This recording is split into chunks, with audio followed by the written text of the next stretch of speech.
you. Thank you. Welcome.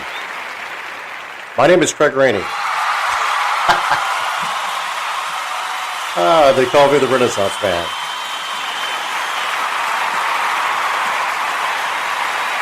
Welcome to my podcast. Let's see if we get started. A few episodes ago, I alluded to the different parts of the novel that you need to work on to maintain your reader, and that a lot of its pace. It has to do with being true to your characters, that kind of thing. But one other thing I mentioned was the cover art and the way that the way that the book looks. And that's the way that you get folks to pick up your book and pick that novel up and take a look at it. And the cover art aspect of the writing business has really been elusive for me, and I'm still learning a lot about it. But this episode, I'm going to share with you what I've learned and what I've learned not to do. But before I do that, I would like to invite y'all to hit the like button. It's easy, it's fun. I do it all the time, and join me with that. Please, right now, reach up there, just hit that like button. It's wonderful. See, wasn't that fun? The other thing is, if you have comments, if you're enjoying what I'm talking about, if you're not, I can go both ways on that. I can listen to it. As I mentioned, I am a student in life, and I learn from everybody I can. I think that's the only way truly to improve. So, but if you're enjoying the episodes, if you're not, I'd like you to give me a comment. If you got some thoughts on it, if you've got some criticism or some comments, again, I would love to hear that. That's you can email me directly at craig@craigrainey.com. For those of you who don't know me that well, my website is craigrainey.com, and it's got a whole lot of information on where I was in my career at whatever time, and music business, film business, author writing, this kind of stuff. It's all there. I have IMDb and everything else. Of course, the social media, anywhere where legacy social media is served up, because I don't know, I've got Instagram, Facebook, and Twitter. I've got a few other things, but really, Snapchat, some of this other stuff, whatever's going on, I don't really keep up with it that much. And it's not because I don't think I have readers there. It's because I'm an old guy, so I've got to be very selective where I'm. Oh, that's not true at all. I'm actually very techy, but I do try to keep my efforts going in a particular direction, one way or the other. And any time that I do something, I try to make it mutually beneficial for me and my reader, and also for my business model and my pocketbook. So a lot of times I'm busy doing something else, and I'm not able to keep up with all the latest social media and those new channels that are out there, as good as they are. And that's really what I'd like to talk about today. Before I do, I missed one thing. For those of you who are fans of the written word, which I think a lot of you are, because you wouldn't be listening if you weren't readers, I do have a blog site. It's called Craig Rainey Magazine, and it's an online magazine, and it is at craigrainey.info.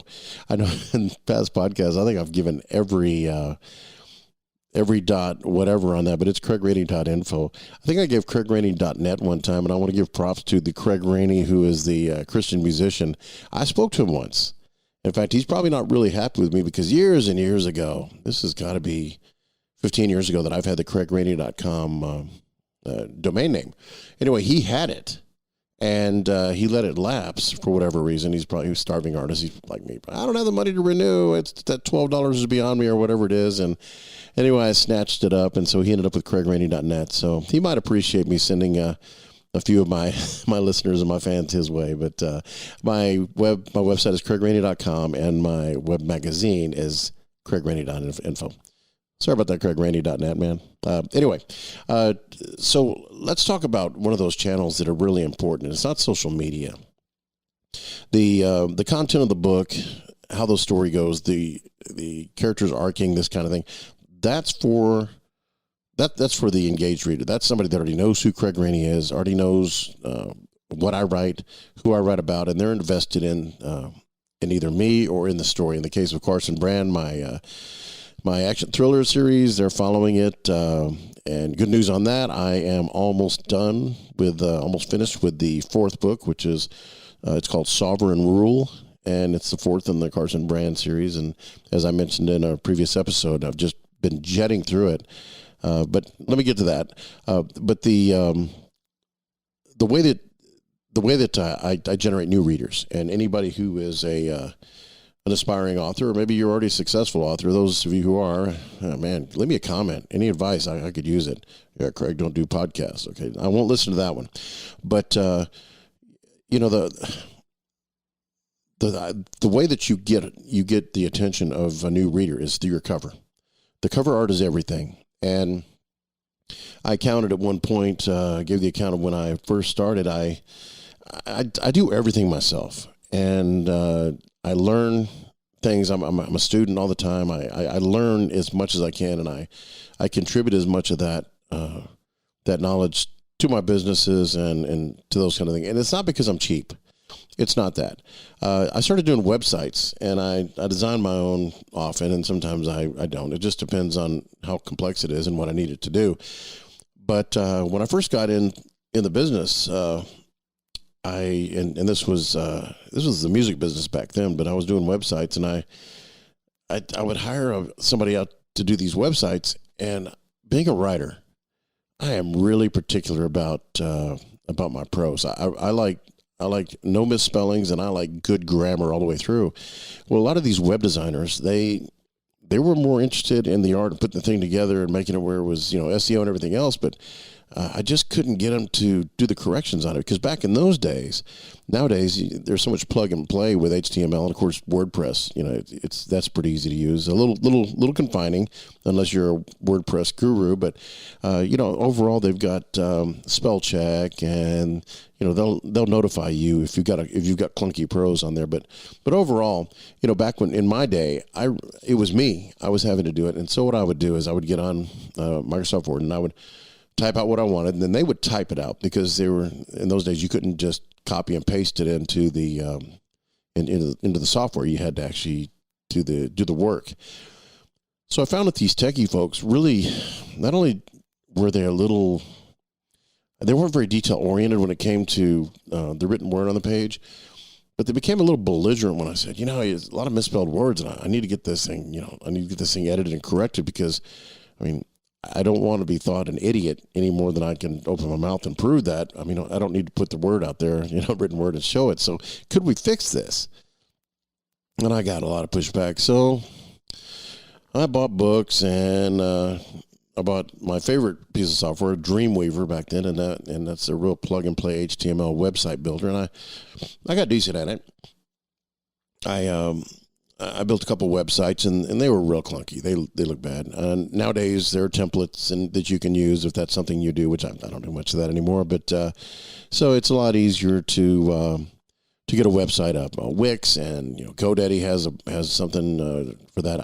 There are a lot of tools out there weren't there back then, but I decided at that point with the websites that I'd start doing this myself. So I bought the Dreamweaver, and I started building my own websites, and then I had a lot more control over the content in my websites and on my web pages. And so that's what I did. Well, when I got into the writing business, and my first book, as many of you know, was Mascara de Agua Caliente. It was a Western, there was a script and so forth. I won't go through the whole thing.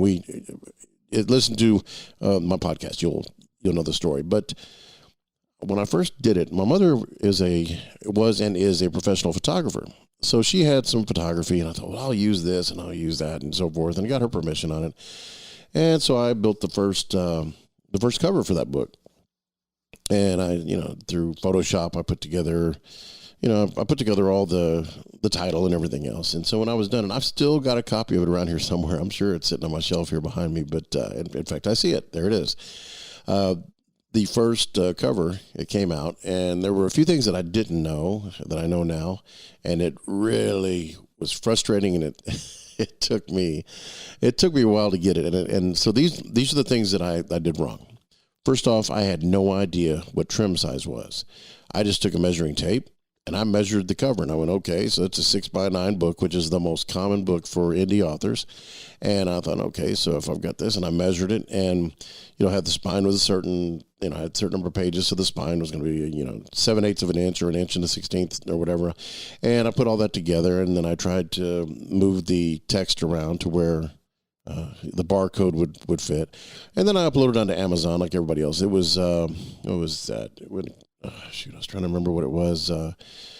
CreateSpace. It was CreateSpace. It's KDP now, but it was CreateSpace. And anyway, so I uploaded it, and Amazon just really corrected me and kept kicking back my cover because the art wasn't working. At first, it wasn't high enough resolution, and then when I got it in there, the trim wasn't the right size, and then when the barcode was put on, it was going to cover up some of my text on the back cover, and and the artwork looked kind of, and that was on the technical side. Then on the other side, the artwork looked very amateuristic, and I do a lot of research, and part of that was taking my book and walking into a Barnes and Noble and just looking at what's on the shelf, and I went, there's a marked difference between what the pros are doing and what I'm doing. And it's not like I wasn't funded. I had money. I had a job, and I was doing okay. I thought, okay, well, I'm gonna have to hire a professional to do this. And so I went down the road of buying some of these templates not templates, but you can buy pre-made covers, and it's great. Except most of these pre-made covers, they don't give a lot of attention to the back cover. And so anyway, I thought, oh man, I got to do that. So I finally ended up with the cover artist I have now. And she's fantastic. She does my covers. I still occasionally will find some artwork and throw it in there. But so she did some covers for me, and at one point I changed them all out. I had her just rebuild everything. Mascara Agua Caliente, she redid it. She redid my, at that time I was on my second book, because I do my covers. My process is I do my covers prior to starting my book, because I have a good idea what it's going to go. And I said, well, I want it to look like this. And anyway, so she did a great job on it, and she did exactly what I wanted. But what I found is that the books weren't selling. They weren't selling on Amazon. They weren't selling on the shelves. They weren't moving. And I just couldn't figure out why. And so as I got more experienced in the business, and I took some of these online classes, and particularly there's one that I'm involved in today. I pay a subscription. I've got it. And really good advice here. And one of the things that this mentor said was, in my genre, which is crime thriller or action thriller, you have to have red text, for instance. Your text has to be read, some of it. You've got the figure, the cover has to draw you to the center of the cover of the book. And it's got to have the look that readers of crime fiction are used to seeing. They won't pay. In other words, if you've got a Harlequin romance and you've got the Fabio guy on there and he's got his shirt off and the woman, and they say, well, it's a Carson Brand novel, my reader is not going to pick that up. That is not the artwork that's going to draw them. That's not what they're accustomed to seeing. You'll find in art, and I found this in the music business as well, the creative license and creativity itself is a good thing. It's how you create what you're doing. But the discipline of the art, a big part of that discipline is to create art that people are willing to accept in the mainstream. Now, if you don't care if you make money at it, and you don't mind dropping a few $1,000s on a book and publishing and putting it out there and advertising and everything else, and you don't sell any of them, well, that's fine. Then you can do what you want to. But for those of us who are trying to make a business of it and trying to create a product that is beneficial and has value to our customers and that they're going to enjoy, and because they enjoy that, they're going to keep buying from us, because we authors, we keep writing books and we keep wanting readers to read them. Now, I'll admit that my first thought is I want to be read, not that I want to sell my books. I just want them to be read. And because as a writer, if you're being read, you will sell books. I had a sales manager years and years ago, and he told me, he said, Greg, you're not selling very well. Are you having problems at the house? And I said, no, not really. Yeah, I was. I was young, and I was in the sales game, straight commission, and money was always an issue. Sometimes I had to pawn stuff just so I had gas so I could go hit leads, and I'm giving you the underbelly, but that's what it was. Anyway, in those days, I was really stressed out about it, and but I wasn't going to tell him. I wasn't going to tell anybody. I don't air my laundry. I'm like, oh, no, everything's fine. He goes, so everything's good at the house? Yeah. He goes, any money problems? I said, no, man, I'm killing it. I'm doing great. And that's kind of dumb because he's my sales manager. He knows exactly what I'm making. He signs my checks. But anyway, he said, well, I'll leave that alone, but I'll just say this. When you go talk to a customer, you're gonna need to leave that baggage in the front because they're going to smell that desperation on you. When you go into that place, you need to walk in and do your job. Well, writing books is no different. I need to address that market. I need to address what my consumer, my reader needs from me. And then I model my work, my art, to a point that it appeals to them and it's something that they want. If you're selling automobiles and you're going to start selling 6-wheeled automobiles when people are used to 4 tires, those 6 wheels might be faster, better, more traction, everything else. But people are going to look at it and go, man, that's odd. And it may be just the greatest thing that ever hit the market, but you're not going to sell them. And that's what you're looking for. And in the writing business, it's not a sustainable working model to have to educate your readers that you need to read me, even though you've been reading all this other stuff in a certain way for years. You need to read me because it's a better way. So I don't need any more metaphors, just to give you that idea. But so with the covers, when you're dealing with the general public and readers, and they're going around and they're just browsing through books, that cover's going to catch their eye. Now, as I mentioned, if they're a romance reader, they're going to expect their covers to have a certain look to them. If it's nonfiction, it's going to have a certain look to it. If it's a sales book, which I've published one of those, it's got to have a certain look to it. Because those readers, their interest will determine what covers draw that interest. So in the case of my book, I found that I had this really cool character with a gun and everything else, and he's there, and I think on some platforms you can still see those old covers, but they weren't moving. And so I focus grouped this. And what I did is I didn't go hire a focus group organization put together. I just asked readers in the stores, and I asked the people that I knew. They'd come around and say, let me show you this. What does this make you think of? And they were saying, oh, you wrote a book. Now let's get beyond that. Is that something, what do you normally read? Would you pick this up? And then I found, uncomfortably sometimes, that these people who were my friends and my family and people I knew, they could get very honest. They could absolutely tell me what I needed to know, and it was eye-opening. So what I did is this particular website, this mentoring program that I was involved in, they gave me some ideas and said, well, this is what it should look like. This is what your book should look like. And so I completely revamped all my covers. And I think either I wrote a blog or possibly had a podcast about that, but it was expensive and time consuming. And it takes a while. It's a domino effect to get all those covers changed in every platform all over the internet and all over the world. So I was looking somewhere, and I've still got some of those old covers that are out there, even though when you order the book, that cover's not going to show up because it'll either come through my distributor or it comes from an online place where an online location where I've got my artwork and everything loaded up, and then it just doesn't refresh on the site, but you'll get a current cover. If you don't, it might be a collector's item.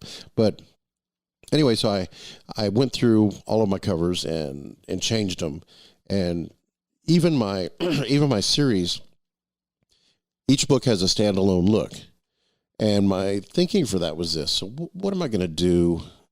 It's a series. Do I want it to look uniform? What do I want to do? Is this a series that can be read does it need to be read in order? Can it be read in any order? And when I first started the Carson Brand series, I thought, well, they'll all be standalone. I'll have certain subplots that are going to go through, but they'll go long enough that you could pick up. It's like watching a soap opera. You don't watch a soap opera for 2 or 3 years. You go back, you can pick up pretty quick where everything's been. But I'm not saying I'm write soap operas. Don't be scared. I'm just saying that when you have a common theme and common sub characters and so forth, that you can pick it up. But I found that some of my covers were selling better than others, and I'll give you an example.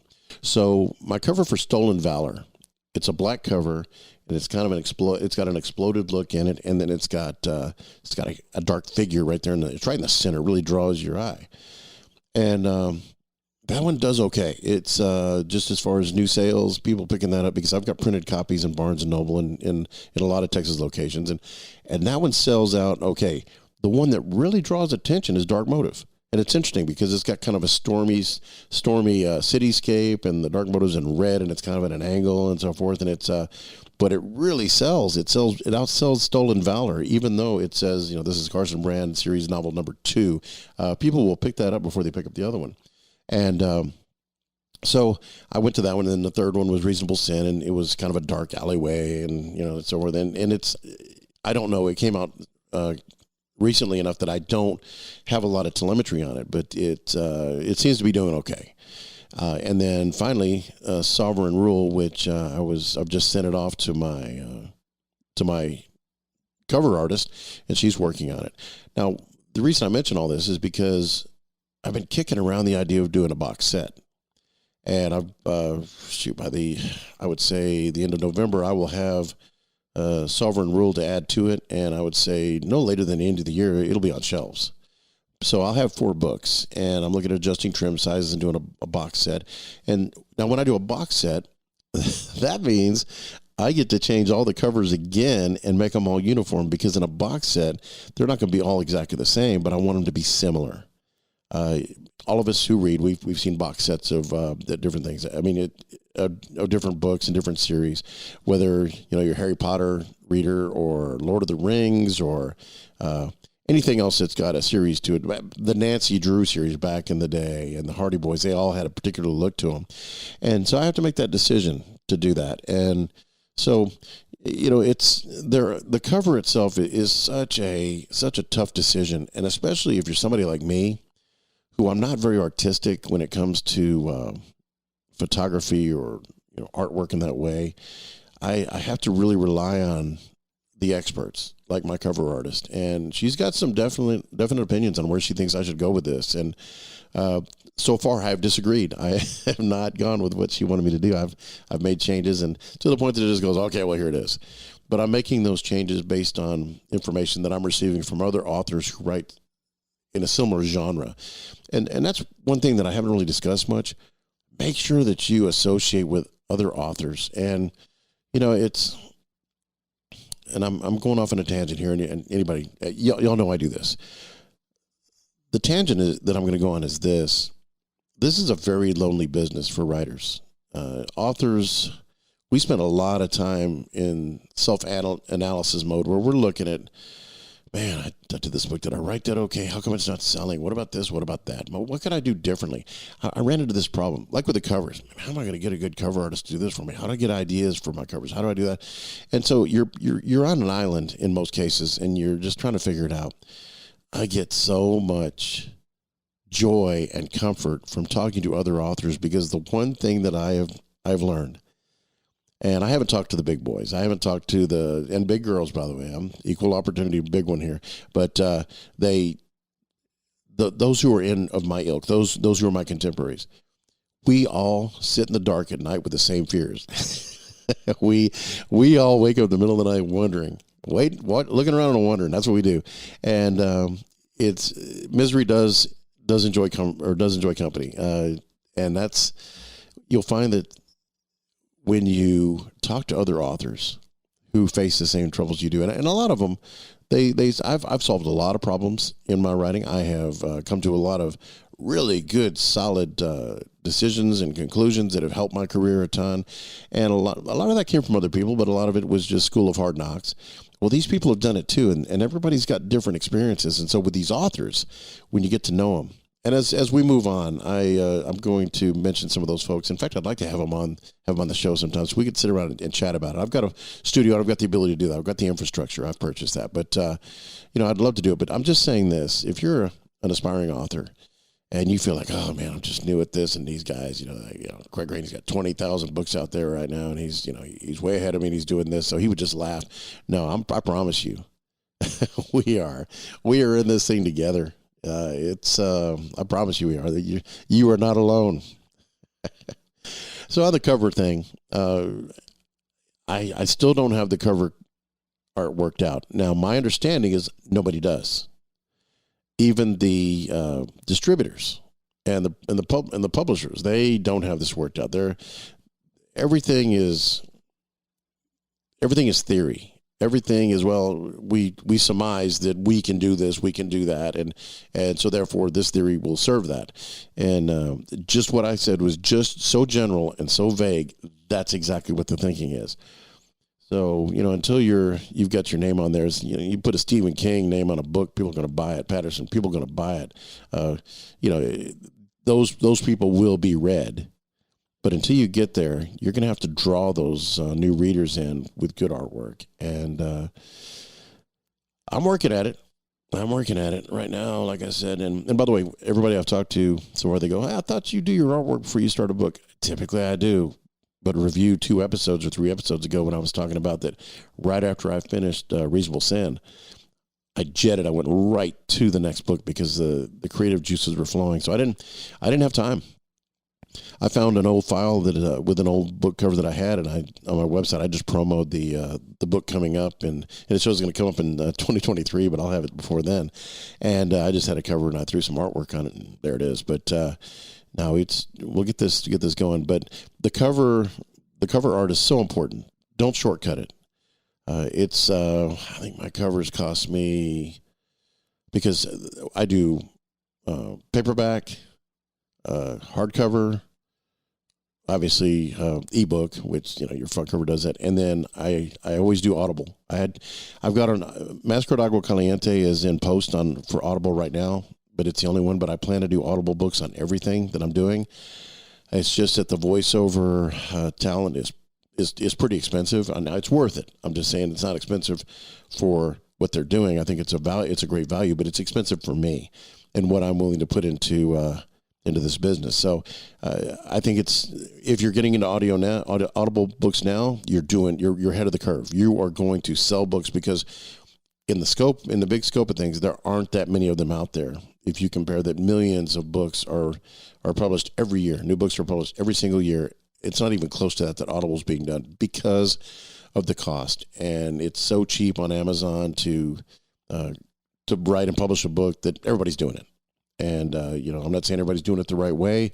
You can tell when some of your books are down around, you're ranked to number 1,473,683. Well, nobody's reading your book, and you're going to need some work somewhere on this. But anyway, as far as the covers go, that's the only way that you're going to draw. But let me say this: it's the only way that you're going to draw the casual observer. I've put so much money into advertising, and they see my covers. And those covers, I really depend on them to draw the eye, to draw attention. And so far, I'm not satisfied with how they're doing that. I'll just be honest with you. I'm not satisfied that the job is getting done. And it's funny, during this entire episode, I've been sitting here just turning around looking at my books sitting here on the shelf, and I'm pleased with them. I like them. I just think that they could do a little better job for me. So get a cover artist. Get somebody who's good, and unlike me, listen to them. And I think that'll help. So I don't think that I've really given much. I haven't given much of an answer to the question as what's a good cover and what's not.